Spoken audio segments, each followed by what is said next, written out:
हरियाणा सरकार ने चुनाव के समय जो वादे किए थे उन वादों को पूरा करना शुरू कर दिया गया है। हरियाणा में बिना खर्ची पर्ची के योग्यता के आधार पर युवाओं को सरकारी नौकरी दी जा रही है। नवनियुक्त ग्रुप डी के कर्मचारियों का परिचयात्मक कार्यक्रम आयोजित किया गया। कार्यक्रम में मुख्यमंत्री नायब सिंह सैनी ने मुख्य अतिथि के तौर पर शिरकत की। ये रिपोर्ट देखिए।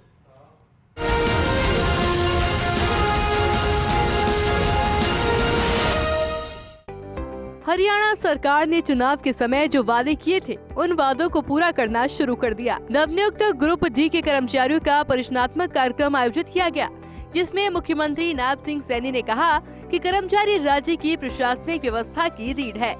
प्रदेश के विकास में उनकी भूमिका महत्वपूर्ण है।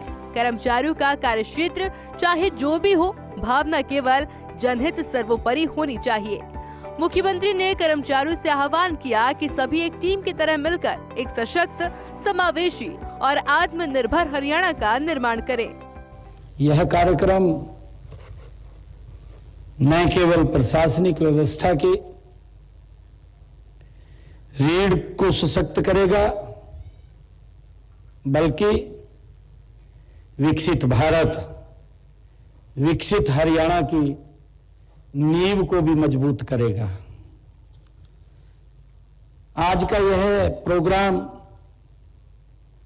हमारे नवनियुक्त अधिकारियों,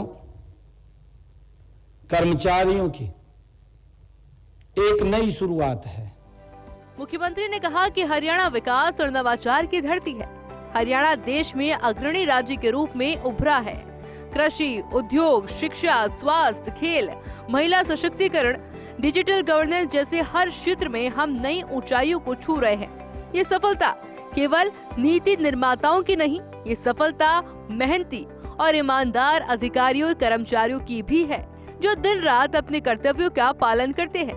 पिछले 11 वर्षों में प्रधानमंत्री नरेंद्र मोदी के नेतृत्व में देश और प्रदेश में हर क्षेत्र में बड़ा बदलाव देखने को मिला है। मुझे खुशी है कि हरियाणा विकास और नवाचार की धरती है। हरियाणा आज देश में एक अग्रणी राज्य के रूप में उभरा है।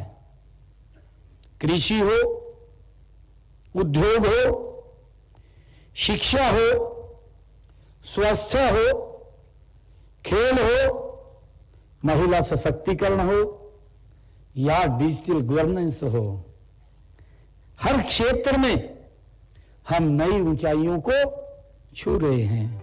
मुख्यमंत्री नायब सिंह सैनी ने विपक्ष पर निशाना साधते हुए कहा कि विधानसभा चुनाव के दौरान विपक्ष के एक नेता चुनाव प्रचार के दौरान कह रहे थे कि मुझे 50 वोट दो और मैं एक नौकरी दूंगा।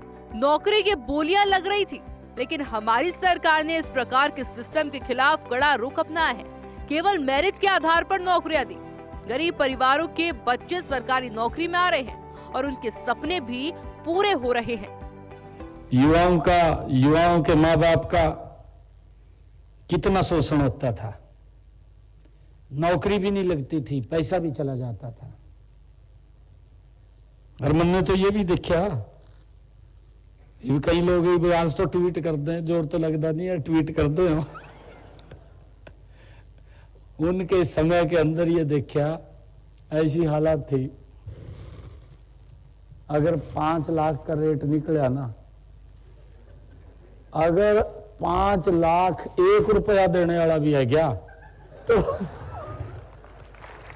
बहुत हालत खराब थी। मुख्यमंत्री ने कहा कि कर्मचारियों के लिए सरकार प्रशिक्षण, कौशल विकास और कल्याण के लिए हमेशा साथ है। हर स्तर पर एक बेहतर कार्य संस्कृति, आधुनिक इंफ्रास्ट्रक्चर और डिजिटल प्रक्रियाओं को बढ़ावा दिया जा रहा है। उन्होंने कहा कि सरकार ने अपने तीसरे कार्यकाल में 30,000 नौकरी दी है। ग्रुप सी व डी के पदों पर भर्ती के लिए कर्मचारियों को भी यूपीएस का लाभ 1 अगस्त 2025 से दिया है। जो आदरणीय प्रधानमंत्री नरेंद्र मोदी जी ने, केंद्र सरकार ने जो यूनिफाइड पेंशन स्कीम वो चालू की है, उसी तर्ज पर हरियाणा के कर्मचारियों को भी यूपीएस का लाभ 1 अगस्त 2025 से वो दिया गया है, उसको भी हमने लागू।